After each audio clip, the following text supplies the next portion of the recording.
Good evening. Welcome to our second session of this Lenten series of Clergy Round Table. If you joined us last week, we're glad to have you back. And if this is your first evening with us, welcome. We are glad to have you. For these 4 sessions, we are reading Being Mortal by Atul Gawande. And before we get any further, I want to introduce the guests who are with me this evening. As we shared with you last week, our format for this series is a little bit different. Instead of having your 3 clergy week after week after week, we are spicing things up, and we have a different guest with us every week, which is wonderful for Dawson and I. And so tonight we have with us Barbara Converse. Welcome, Barbara. Thank you. She is an active member of our church, recently retired church clerk, ready for a break from those responsibilities. But we invited her to join us tonight because Barbara is a nurse, and I will let her share with you her background, but we're glad to have you. Thank you. Good to be here. And also, I have my usual partner in crime, Reverend Dr. Dawson Taylor. It's also good to be here. I was just laughing that Barbara, I always kid people who, when they rotate off executive committee or leading a board or committee, I always say, no, we'll leave you alone for like a week or two. And, and I mean it in jest. And then with Barbara, it really was like a week. And then it was like, hey, can we ask you one more thing? So we really are grateful. But we're not asking you to take minutes. We're not asking you to take, Excellent. count the quorum or anything like that. Keep up with the entire membership of the church No. or, anything like that. So we're so Just grateful. talk about your career. Perfect. So last week we read, if you're following along in the book, the introduction and the first 2 chapters of Being Mortal, which was the introduction, and then Independent Self and Things Fall Apart.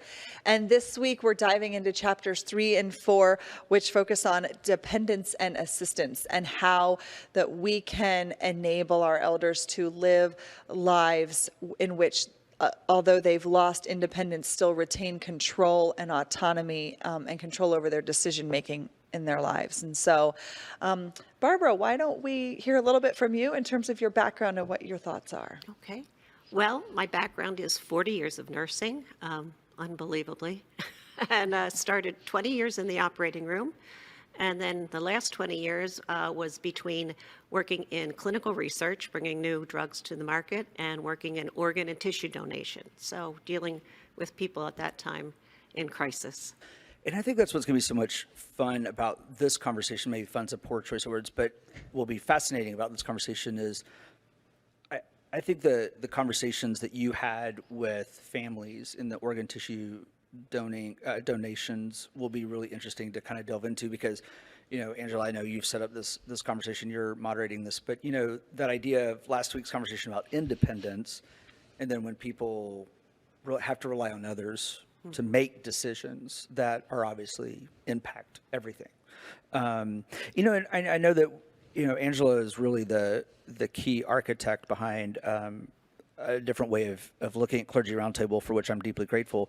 But, part of what we're also asking of the church members and others that are part of this conversation is also to bring your personal stories to this as well. Do you mind just kind of preempting that a little bit? Because I know we'll get into that, but do you mind just talking a little bit? Because I know we've talked about that. Yes. My husband passed away, it will be 14 years ago. Yeah. And it was 2 or 3 years before that, my mother passed away. And so I went through their illnesses with them. One did transition into an assisted living facility. The other one, my husband, we stayed at home and we did hospice at home. But we did have a lot of end-of-life decisions to make, some of them legal, financial, things like that, but things to get in order so that when that time came, things were in order. The transition itself was the hard part. The other things had been taken care of. Yeah. And you said your mom went into an assisted living facility? She did. She went in, she was 86 years old, had been very vital and vibrant, and had a fall, and did have some underlying lung issues, and was then in and out of the hospital to be tuned up, as you would say. And one day when she was there, she just said to my sister, who was with her at the time, I don't want to do this anymore. I want to go into hospice. Wow. And it was an amazing relief to us to not be the person to make that decision. And that's what she did. So she went from assisted living to the hospital to deciding to go to hospice? Do I have Yes, that? she went back to the assisted living, but they provided hospice care there. There. So we could be there, and I was there, pretty much 24, or maybe not 24 hours a day, but Right. many hours a day. And then we'd have somebody come in at night, but was with her the night that she actually passed away. Wow. Can you tell us a little bit about how the decision was made for her to move from, I assume, what was her home into an assisted living? I am happy to tell that story because I tell it to many people because I want that to be me one day. As I said, she had been very good for years and independent, and she had a fall, had been in the hospital, and when she came home from that, she was never the same. So my sister and I kind of shared duties. I was fortunately living only 3 hours away at the time, and we could share duties of staying with her and helping her. And my sister and I, offside, talked to each other and said, she needs to go to assisted living. My sister had a full-time job. I had a sick husband. So this was during your husband's illness? Yes. And if I can just further set the stage, had your father passed away? Were they Many divorced? years ago. Okay. Many years And so, ago. and she was living in what I would call traditional home. I mean, She so had multiple. sold the home Okay. and into an apartment, Okay. probably 20 years before. Okay. Saying, I don't So want to take smaller, care yeah, I would of say the house. smaller space, but still Her own. larger. Yes. Yeah. Yes. So my sister and I prepared ourselves one day to go over and chat with her about this. And the wonderful woman that she was, we walked in and she said, I think it's time for me to go to assisted living. Wow. Wow. And that's why I always say, I want to be my mother. Yeah. Right. And not make somebody else make that decision. Yeah. Recognize it. And she did not want to be a burden to us. She realized she needed more care than she could give to herself. Sure. And that we both had families with things going on. And And how old was she around this time? 86. 86 at that time. Okay. And then how did the process, did you tour facilities We together? Or say, how did you find the one that was the right fit? I stayed, when she told me that, I had driven down to Allentown, Pennsylvania from New York, and I said, well, I'll just stay. And for a week, we drove to all these different Wow. facilities Yeah. and looked at them, and I said to her, where do you want to be? And she picked out the place she wanted to be and the apartment she wanted to be in. So we're very fortunate that she had the capability to do that. Yeah. And we had the capability to help her do that. Yeah. Right. And I'm sure that, and one thing he talks about in the book is the value of assisted living facilities when they're done right, is that they give the residents the freedom to make them home. Yes. So the person isn't just shuttled into what sort of reminded me of like a college dormitory. With, Right. Here's your bed, here's your dresser, put some clothes in it and call it good after living on your own for, Yes. 50 or 60 or 70 years. But that she was able to make this apartment hers. She did. We took part of her furniture over Yeah. there because it was a one-bedroom. I was still sewing at the time. I sewed draperies and, things like that to make it hers. Right, exactly. Well, like you were saying, to make it home, and like Yes. Yeah. Dr. Gawande says, I mean, that's an important part of that transition to that part of or phase of life. Right. I think, yeah. And was she able to integrate into the community and get involved in things that were meaningful to her? She did, yes. Fortunately, she was very involved with our church up in Allentown. So she still, she did a lot of volunteer work until, that time. And so she had a lot of people coming in and visiting. Oh, great. I don't know that she really got out to attend services anymore, but the ministers came by and administered communion and just support and prayerfulness. And I think she used some of the things there, but she went downhill very quickly. And so she still went out to her meals, in the dining room Yep. with other people. So she did use some of the things that were there. Yeah, and that's ideal that she could take ownership over that decision, and it's just so grueling for families when, I mean, in Gawande's book, I kind of, he doesn't say it in so many words, but it sounds like what he's lamenting is that, in the modern society, since sort of the Industrial Revolution, we have lost, in at least industrialized countries, we have lost the multi-generational families. Yes. And we have lost the capacity for the younger generations to care for the older ones. And he talks about how, again, historically, it was the responsibility of the youngest child, often the youngest daughter, to stay home and care for the parents. And we've, although go ahead. I was about to out you, so go ahead. Out me? Or out your family. Isn't that your family's plan? This is my family's plan. Yes, it is. And I mean, I say it in jest, but my younger brother, he was at my house last night, and I was chatting with him, and I told him about this book that I was sitting on the couch reading, and he spends half his time in Sarasota in living in a house that he rents, and he spends really half his time with my parents up in their house in St. Petersburg. And he's 8 years younger than myself and 11 years younger than my older brother. And he's very close with my parents and very close with my mom. And we have said sort of like, Malcolm, you're the youngest child. And I told him, I said, this book says that is your responsibility, and the benefit is that, and the way the structure works was that then that youngest child, as sort of, I think, as a gesture of gratitude for their sacrificing their own maybe personal and family goals to care for the parents, is then given a larger share of the estate, or even given the homestead upon the parents passing. And I did share that with Malcolm, and I said, if you take care of mom and dad, you can have the house. And he said, that's kind of my plan. And we don't know if it'll bear out, because my parents, bless them, are still, very far from that. They're very young.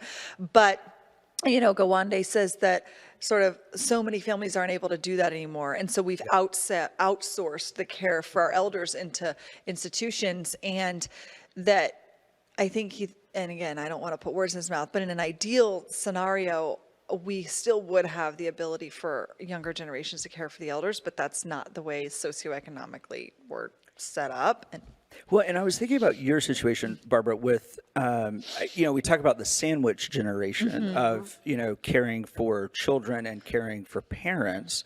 And I know that that your deceased spouse has children, and I know you have a close relationship, with them.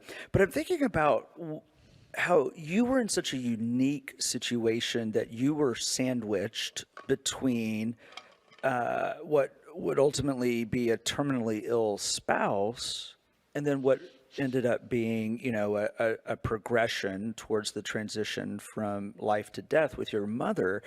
And I just think about what a unique experience that must have been. And yet we talk about very openly, the intimacy and really what can be a joyful experience. Obviously it brings pain, but the joyful experience of walking that journey of that transition, of those transitions. And so I just think about, or I wonder about, I guess, really, what that must have been like for you to see that with your mother. And then, of course, it seems to me, if I'm thinking correctly, of our conversations shortly thereafter, time-wise, with your spouse. And I don't know, I just think about a different kind of sandwich, so to speak, and when we think about those generational terms and ideas. Yeah, I guess I hadn't really thought about it being me part of the sandwich generation, since I have no children of my own. But that's true. And what you're saying, I have always said that it was a gift to be with them during their illness and know what the outcome is, just when is that outcome. But to be present for that, it's very powerful. And, you said, well, you don't want to say the word joy, but retrospectively it is to have been able to do that. And I've always been grateful. And when I have friends who are moving in that direction with a parent or a spouse and they're fearful, I try to tell them, or support them and say, this is going to be a powerful experience for you. And maybe that's the language that we need to try to claim more, is the power of that experience. because it is. I mean, there are difficult moments, certainly, Absolutely. throughout it, but, Yes. of walking that journey, and I think he does such a powerful tribute to it, from the medical perspective. But I think, part of why we want to bring in other voices to this conversation is, others who get to experience it from the different vantage points. And I can only imagine, having not experienced either of those, but the experience of saying goodbye to a spouse and the experience of saying goodbye to a parent. I mean, those are different types of Yes. emotions. Different types of grieving. And grieving, Yes. yeah, right. So, And I mean, to be candid, talking about our personal stories, I mean, Dawson and we haven't had, I mean, I have accompanied grandparents who passed away and been at their bedside when they died, and those are memories I'll never forget. But it's not the same as journeying with a parent or a spouse. And you and I haven't had the privilege of having that experience. And so, again, that's one more reason why it's such a privilege to have other voices at the table. And one thing Gawande talks about is just our culture's fear of just saying the word death and mortality and dying, and even in the medical profession, because they're so trained to prolong life and fix illnesses, that kind of acknowledging that someone's dying almost becomes a source of defeat for doctors and nurses and medical professionals. And so, Barbara, I'm wondering, did your experience, as a nurse, and especially in organ and tissue donation, and your constant confrontation with mortality, do you think that influenced your ability to journey with your spouse and your mom? I do. Yeah. I really do. I used to say to people when I worked in organ and tissue donation, every call I get is a death. That's the only phone call I get when I'm on call. Yeah. And so, It's fascinating. I mean, it makes sense. I just hadn't thought about it from that perspective. yeah. And part of the work I did was remote, and it was just screening medically for for donation. But I also was the person who went out when there was a catastrophic accident, like a car accident or a gunshot wound or a drowning, and would talk to the family. And when the patient had digressed to the point where they were going to be declared brain dead, had they thought about organ donation, and was that something that they wanted to do? But it took a lot of conversations prior to that to bring that up. The patient's not doing well. Your husband is not doing well. Now we're going to be doing this test to see if there's brain activity. Now there's going to be that test. We did have the occasional family who immediately came and said, we've had this discussion. If this is where this goes, she wanted to be an organ donor. Wow. And that was a gift to us, Certainly.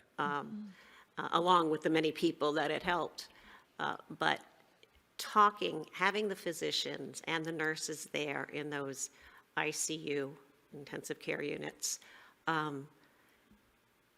continually communicate with that family to let them know what was going on. So that even though it might have only been the space of 48 hours, you were prepping them a little. It may not have been months that you were able to do that, but you Yeah. gave them a couple of days of, this is not going well, this is where we're headed. Now, I don't know much about organ and tissue donation. I've heard a little about it, and I do have it on my license. I was actually just thinking. I just wanted to be on I wanna record. double-check that, God yeah. forbid anything happen to me. I do want my organ and tissue donated. But I had heard that, and then is it called the National Organ Donation Network or something? Yes, United Network of Organ Sharing, Okay. UNOS, yes. Okay, I've heard a presentation from them before, actually in seminary. And from what I remember, it was a long time ago, was that the medical team that handled organ donation was completely different from the medical team caring for the patient. So there was never any perception Absolutely that the correct. doctors and nurses who were doing life prolonging treatments might be trying to Exactly. to That get is those. True. The transplant surgeons will not even go into the ICU unit. Interesting. I didn't know that. I appreciate you sharing that. Because there's, I mean, Yeah, you don't It want to could like be head it off at the perceived pass. Yeah, no, I as, get that. as, oh. they're and trying to they kill would my say loved that. one to Yeah, get their hedge our organ. bets. I right. mean, I started in organ donation in 1992. And I mean, I used to walk into the ICU and there were people who would say, oh, here comes the vulture. Yeah, yeah. And, It's like he's not even, Yeah. we're Yeah, not even exactly. there yet. Go away, basically. Exactly. Yeah. So, And I mean, so we're talking about the power of grief through all of this, right? So, and unfortunately, as pastors, we understand that grief acts, as I say, grief acts out sideways sometimes. So I'm certainly not making excuses for people being called names, and certainly not you, because I love and adore you. But, I get it, right? I mean, people grieve, and there's such...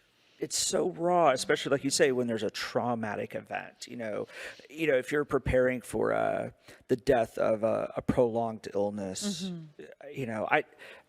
is it easier? I don't know. I mean, we can talk about that. Yeah, That's a whole nother, topic. right. But a trauma, an immediate trauma, everything is so raw. And so I can imagine what that must be like in all the experience of the range of emotion. But, and so I can imagine that there's just, you walk into this environment, and I can also envision you being, how you tiptoe into that so carefully and try to help that family through that process, whatever that process is. and that was always our goal. We are offering one other option. That ventilator is going to be turned off because the patient is declared brain dead. We don't keep brain dead patients on a ventilator. The option is it's turned off and that patient goes to the morgue or that patient goes to the operating room.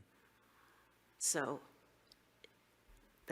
we're adding an option to what they have when everything has been taken out of their control at that point.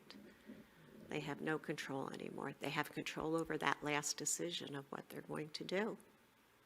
And we didn't ask you to come prepared to talk about this, and I'm not trying to hijack this. I'm just curious. Aren't there statistics about, and again, I know it's how many organs can be harvested from depending on the situation, but I mean, Is that the word we use, harvest? I know, exactly. I saw her face. I was like, it's not a horror movie. I'm accustomed to seeing bit my Angela's tongue. face. No, Barbara, correct us. What do we say? What's the Organs are recovered. Harvest? We actually Well, we know I'm not out harvesting crops, so I mean, Well, come on. see, that's it. We had Right. donor families say to us that offended them. Of course. This yeah. was back in the 90s. The word harvest? Harvest. Yeah. My husband is in a cornfield. Yeah. And Oh, so interesting. Yeah, we have tried very hard to Recover. realign people's thinking with that word, that we recover the organs to be transplanted into somebody else. Okay, go ahead, Dawson. You're so Sorry. funny, you saw my face. Well, it didn't, the word, I was like, oh, no, I would have said it too, because I didn't know anything better, but when you. Can we make sure that makes it into the podcast that Angela would have made that mistake? But when you said it, that's when I Well, realized it it was didn't feel wrong. right either, but I couldn't think of anything but recovered. But is there like a statistic of like how many lives can be saved when a family makes that difficult decision? I mean, like as you said, and you and I were talking about this also about you helping us today. To me, I was using the theological language about death and resurrection. I mean, when we think about it in theological terms, about new life. I mean, so I don't know. I'm just curious. It depends on the age of the patient Okay. and the condition of the organs That are recovered, because not harvested, if, Angela. Yes, if somebody had already had a cardiac bypass, Sure. then we would not recover that heart for transplantation. But their kidneys could be used Okay. if they were in good condition, or their liver or their lungs. Okay. And with tissue donation as opposed to organ is life-saving Okay. and tissue is life-enhancing. Okay. That can be up to about 190 people. Whoa. Between skin, tendons, bones, corneas, heart valves. I had no idea. So, That's incredible. That And really is. would you frame it in, like in the midst of this devastating loss, I'd say the vast majority of the time unexpected, that you, again, new life. I mean, resurrection, you can Absolutely. bring new life and joy to others, and your loved ones' kind of legacy can live on in the lives saved. Absolutely. I love that legacy language too. Yeah, absolutely. There's no doubt about it. Many families told us that, you know, they made something good come out of a horrible situation. And you can have communication, you know, with the recipient. It's done through the organ donation program that you're associated with to start with, because not everybody is open to that. The recipients feel guilty. Somebody had to die. I hadn't thought about that. Almost like a survivor's guilt type. Yes. Yeah. Yeah. So you have to make sure that both Right. sides are on the same page, and then they connect via mail. Maybe now email, and Right. and then they can decide if they would ever want to meet. Actually, And this, I'm sure that having this background gave you the language to talk to your mom and your spouse about what they wanted, not only, I mean, it turns out after they passed away, but before, and what kind of life do you want to live? Like, you could say, at this point, your illness is terminal, not kind of living with this, I don't want to say fantasy, but for lack of a better word, this idea that denial, I should say, not in Yes. denial about, and what do you want the rest of your life to look like? Do you think your background enabled you to be a little more candid with your loved ones when you got to that stage of their lives? what I'm going to say is I just was a very fortunate person. My dad had died when I was in my early 20s, and so my mother, very bright woman, she knew what she wanted for her end-of-life experience, if she had any control over it. It wasn't that she just had a heart attack and fell over. She knew what she didn't want it to be. Yeah. If she didn't know what she wanted it to be, she knew what she didn't want it to be. And my husband was a surgeon. He certainly had dealt with this over and over again. And even when they called me with him and said, the new x-rays show this and this, and we have nowhere to go. And they said, should we call hospice? I said, not till I go in and talk to him. Yeah. But we looked at each other and said, okay. So I didn't have to do a whole lot of educating or prompting with them for whatever reason. But I know many of my friends who have had to have that conversation, and people don't want to talk about it. People want to think that it's always going to be okay. They don't want to prep, and those are hard conversations. Do you get, I'm sorry. No, I was just thinking about it. There's a book that we've done here, but it's called "Can We Talk About Something More Pleasant?" I think is the title of the book, and it's not necessarily written in a format that I like. It's almost like a kind of like a cartoon, but it really is. I think that just summarizes it so much. And I've approached these conversations with my parents, and my mother will say, you're here for a visit for a few days. Is this really how we're going to spend our time? And I'm like, yes, because I deal with this more than I want to talk about, and I don't want I'm someone else. surprised. Yeah, Yes. yeah. But it does. It happens. And have you gotten the sense in your experience, Barbara, that it's the children and loved ones who don't want to have the conversation, or their elderly loved one? That's interesting. I think it goes both ways. I think it goes both ways. I've seen, friends my age, young, with older parents who don't want to talk about it, and then I've seen it the other way around. Where the parent wants to talk where about it, parent- and the kids, and the kids say, say, it's going to be fine. Doesn't matter what you do. Yeah. Don't worry about that will, or don't worry about the healthcare power of attorney. gonna say. It's the those kind of things that you need to have in place.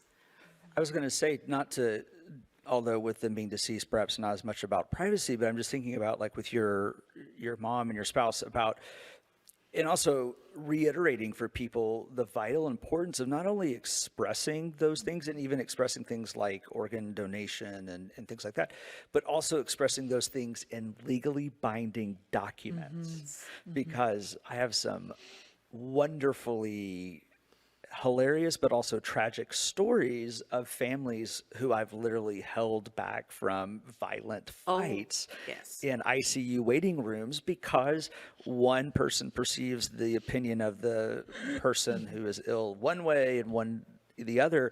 And hospitals have a pretty clear pecking order of who gets to decide if there's nothing in place. And so what I say to families is, not only do you need to express that, but you need to write it down. Not on a cocktail napkin. Right, exactly. In a drawer. Something maybe notarized in the presence of an attorney would be great. And while we're on it, go ahead and write a few memorial service ideas down too that'll help your pastors at that inevitable time also, and help your loved ones as well. But that's the other thing I was just thinking about is I'm grateful for your experience, but I just think about so many others who don't have those experiences where their parent says it's time, or their loved one says, I'm clear about my expectations, but to not only have those conversations, but to have them in the presence of an attorney, or at least a notary or someone, or a witness, those kinds of things. And I mean, even backing up a little bit, I think hospice does a really great job about intervening when the family or the patient has decided to no longer engage life-prolonging measures, although they also do palliative care, which is a little more complicated. But even, backing up earlier than that, what does it mean to have a conversation about when it's time to move from maybe independent living to an assisted living facility, or what are your loved ones' priorities and what are their values? And we haven't even gotten into the conversation about finances and how it's ironic to me that in today's society, it's for someone who's living alone in their home that they presumably, just for this case study that I'm creating, the house is paid off because they've lived there for a long time. It is more affordable to go into an assisted living facility than to stay in your home and get round the clock care. And why, that feels backwards to me, that it's cheaper to uproot your life and move into a facility which has all this paid staff and all this infrastructure than to have someone care for you in your home, if that's what you want. And then if someone elects to stay in their home and they have the resources to finance that, how do we avoid things like isolation? Because you might get your physical needs met in terms of, you lack independence, so someone can, safely enable you to be in your home, but how do we get that social engagement that people value? And so having these conversations and making our lives worth living long before we get to talking about, do I want to go hospice, or do I want a DNR, or do I want to be an organ donor? And I think that's where things get so much more nuanced for people and more complicated, because it takes a level of admission on behalf of the person and often their children that, I'm like role reversal, and I'm not the caretaker that I've always been, and now the child is becoming the caretaker and the parent's becoming a care receiver, which is often a change in roles. And how do we have those conversations honestly and in love, and balance what the person wants maybe with what our family can accommodate?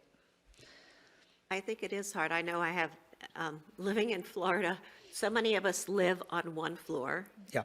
And so many people are saying, I'm going to age in place because I don't have to go upstairs Right, to exactly. the bedroom or whatever. But it's much more complex than just having one floor. And it's a really great point.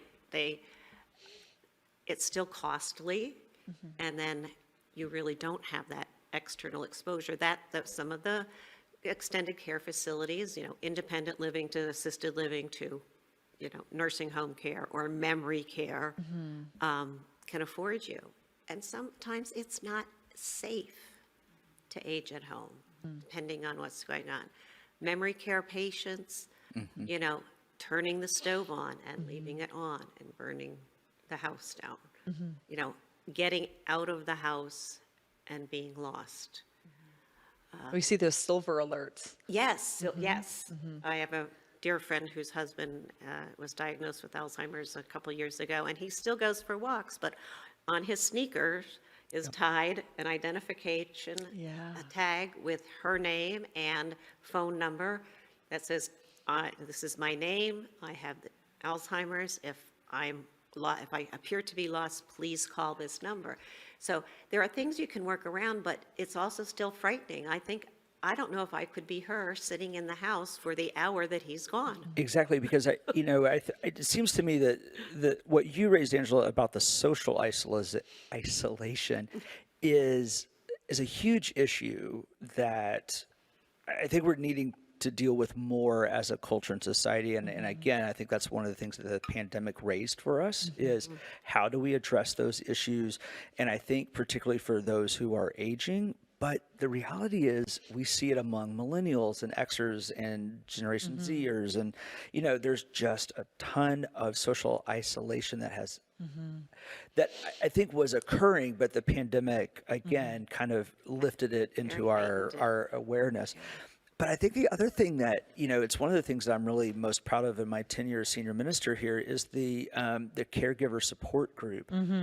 Because there are... Which is on Fridays at 2 p.m., by the way. Just a quick plug. Yes. And because, and let's be really clear, I'm proud of it in my tenure because it started under my tenure. I didn't do anything. It's lay driven. It's in Angela's ministry supervision area. But I'm just proud that this church does it because... you can have all these things in place. You can have silver alerts, you can have car monitors, you can have identification things. But I just think about the caregivers and the constant toil and turmoil that is created. I've sat with people and listened to it. I see the fatigue in people's eyes. I hear it in their hearts and spirits. And those are the things that, even if you have tremendous financial resources, there's not a check you can write for that. I mean, you can get good therapy and, you can do those things. But the caregiving aspect of that, I think those are some of those underlying issues. And again, those aren't the pleasant things to talk about, right? I mean, we don't have a lot of places where we can talk about that freely and safely. And so I think caregiving, is a tremendous untapped area that we need to do more figuring out. How do we do this and how do we do it better? And I Or appreciate supportive caregiver, excuse me. I appreciate that you both brought up safety because that's that is a thread running through this entire book, which is to say that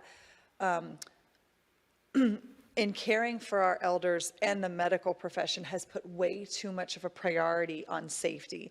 And we have lifted it up as the ultimate value that we should aspire to and put safety above all else.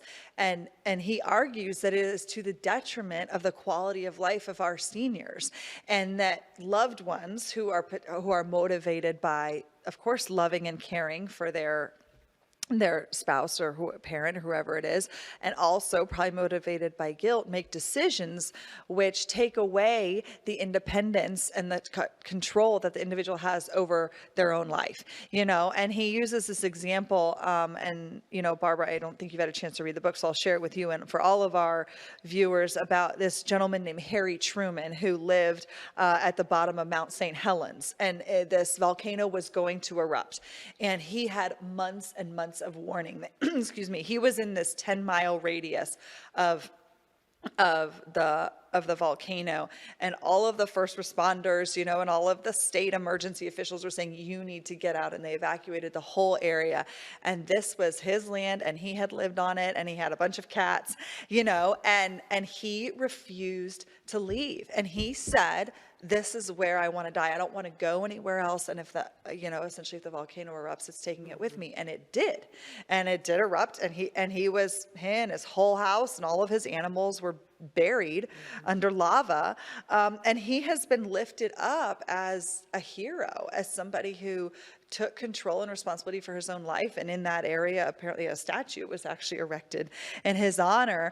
And so what does it mean for loved ones and for caregivers to take ourselves out of the equation for a second and get out of our own way and stop thinking about our responsibility to the person or the guilt we might feel or the responsibility we have to, to keep them alive and keep them safe, and say, what does that individual want and what will make them happy? And if what they're doing, their behavior, causes them to die sooner than I want them to,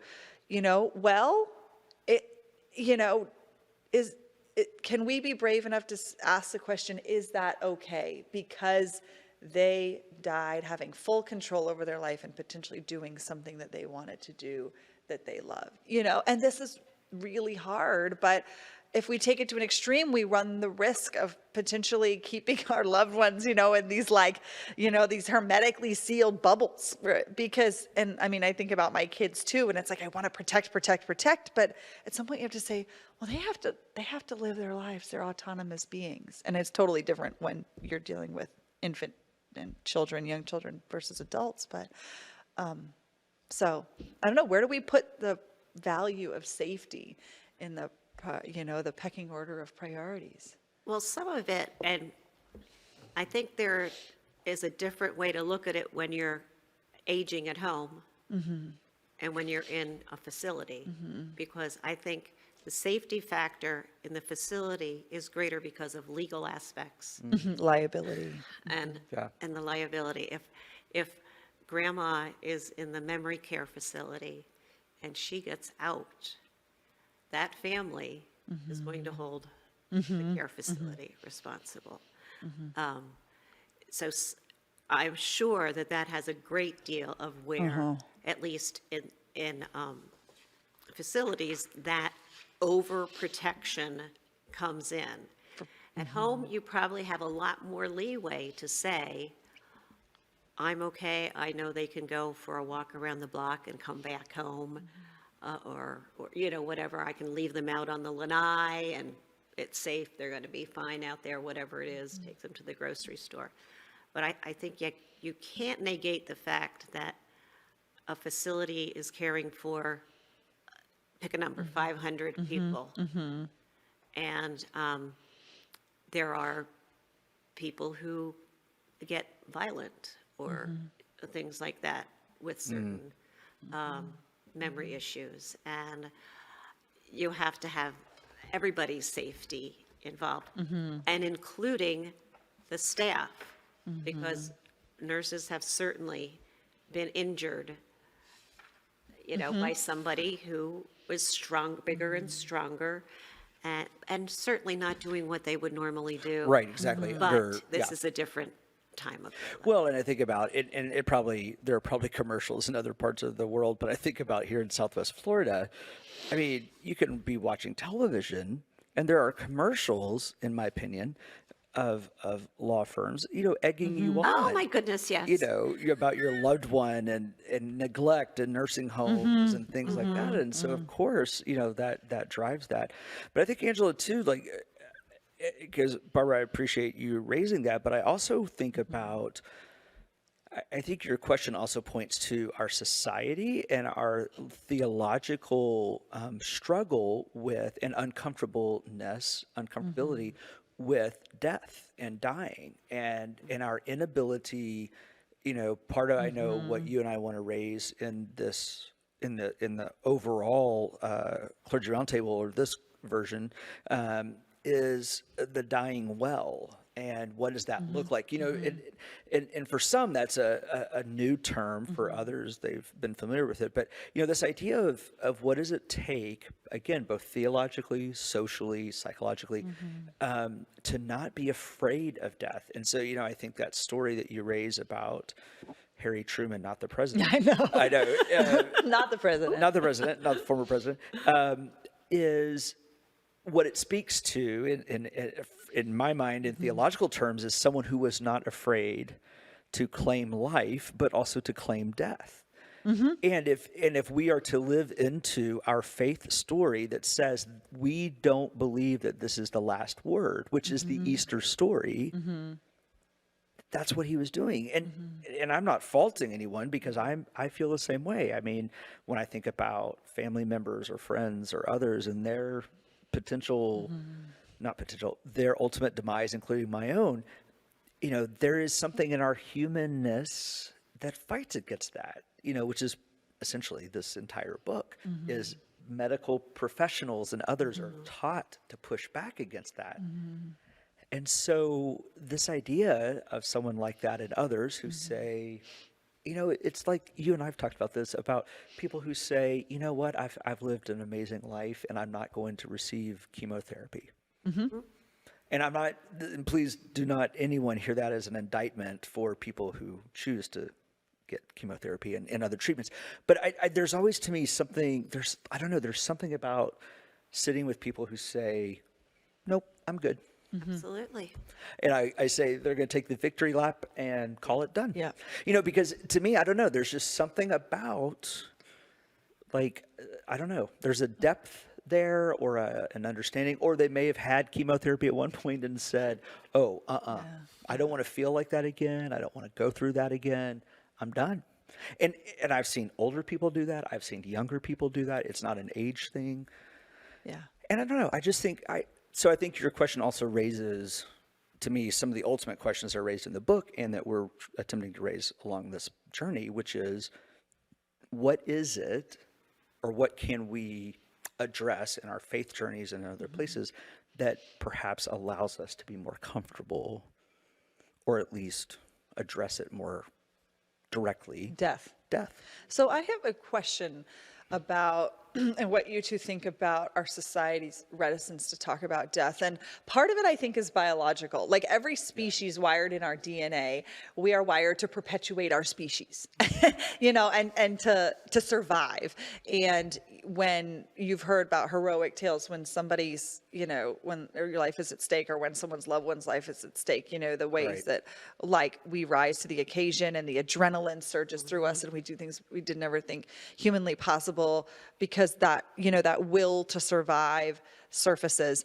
And the things we do to care for our offspring, again, to ensure our survival. So there's that biological aspect of it. But I also wonder about, with the progression of modern medicine, we are living longer than we ever have in human history. And I think he said at one point, a statistic just, what did he say? Like in ancient Rome, like 28 years old was considered old, right? Yeah. And that, the idea that somebody would live past 100 was just absolutely inconceivable. And in the gay community, past 28 is old too. So, I mean, but even in the last few hundred years, our lives we're living exponentially longer lives than we ever did before. And we're not exposed, because people are living longer, we're not exposed to death the way we were before. I mean, how many women died? And I should say still do. I should give a caveat that I'm talking about industrialized nations, because, and I should not make, these blanket statements about our global living situations, because unfortunately we don't all have the same access to medical care, and we don't all have the same access to life prolonging measures, and average or COVID vaccines. And so absolutely, the average lifespan is very dependent on where we live and what we have access to. But that being said, those people who do have access to the best in modern medicine, we are living longer. We have much lower maternal mortality rates. And because of that, we're having significantly less children. The infant mortality rate has gone way down. That's why, we don't need to have 7 to 12 kids anymore, hoping that a few of them will survive. Right. And so, but you think about at that time when, people own, even when 60 years old was considered old, or when, people were just, every time you had a child, there was a very real risk that you might die. And so people saw their daughters and their wives and their sisters, die regularly. And if the mother survived, well, you're lucky if your kids survived. And so everyone experienced infant mortality all the time. And so are we less comfortable talking about death now because we're just not exposed to it as much? And it used to happen at home. Mm. You're really exposed to it when you're at home. And now, I mean, my husband died at home, but, that was a choice. But let me back. Who lived in that home when he died? Was it just you and him? Yes. So, I mean, not only are less people, I'm sorry to interrupt, Barbara, no, I'll that's let you have the fine. floor.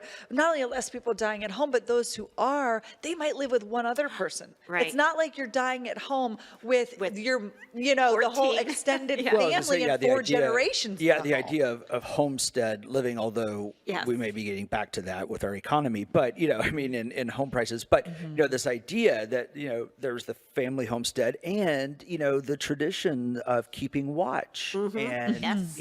and observing that. I mean, our Jewish brothers and sisters and Muslim brothers and sisters still keep some of those traditions in some unique ways. Where again, like you said, dying at home and guarding the body and and the ritual around that. I mean, I'm sorry, go ahead. Oh, no, that's perfectly fine. But even what you're just saying is, I do think long ago people passed away at home. Their body was prepared at home. right, They stayed in the parlor. right, And people came to visit. Now, even when somebody does pass away at home, the coroner is there or the funeral home is there in an hour. And people, I think they are frightened of being close, being around a dead person, around the deceased. And because they aren't used to it, it's foreign. Just exactly what you're saying. When I even think about it, we've sterilized it. Yes. Yeah. So, like, it's an unmarked vehicle that leaves out of the back of the hospital or out of the back of the morgue or, and it used to be a hearse. It was always a hearse. And now it's except for a funeral procession out of occasionally out of a church. I mean, I did a memorial service a couple weeks ago with a casket in Gates Chapel. And I was telling the staff, I think it was the 5th time in 8 years that I've had a casket. And I've done more memorial services at this church than I've done in any other church combined. But it was the 5th one with a casket. And there was a hearse. But otherwise, it's an unmarked vehicle. And if you know what you're looking for, you know what it is. But it's an unmarked vehicle. You don't necessarily have the open. You don't have the open casket. You don't. And so we have sterilized the dying process. To the point in which, or even the death process. And some parts of that are good, right? Like I'm a huge fan of cremation. It's better for the environment. It makes things easier on the family. Candidly, it makes it easier on the church and clergy, all of those things. But those rituals, growing up in the South, when there was a funeral procession, the entire town stopped. We don't do that. I mean, And I would say that's regional because that's very southern. I mean, Right, just exactly. because we are here in Florida and on sand, it's just very much harder to bury people in the ground than it is. I mean, up north, the vast majority of funerals I did were full body burials. The casket was in the sanctuary, and then after the funeral, the casket was loaded back into the hearse and we had a processional to the graveside and everyone gathered around the graveside for the burial. And even sometimes, and I thought this was really powerful, it didn't happen every time, but the funeral directors would invite the family to stay and see the casket lowered into the ground, into the vault. And then they would be given the opportunity to have a shovel and shovel some dirt over the casket. And when I have buried people here, it hasn't been much, but it has already happened here in our memorial garden, and we inter the cremains, I invite the family to help pour the cremains in to have that act. I mean, again, it's ashes. It doesn't at all resemble the dead body anymore laying out in the parlor. But just to have that visceral action of, putting their loved one to rest and you can't, when you're seeing their ashes or their body going to the ground, it's really hard to maintain a separation or distance at that point. And I think it's healthy to have these processes. what's what you and I we were talking about recently, a situation about that the idea of closure and how we do that best. It is part of what I love about worship, about traditional worship, is there is an ebb and a flow. There's liturgy, there's tradition that I think helps people mark time.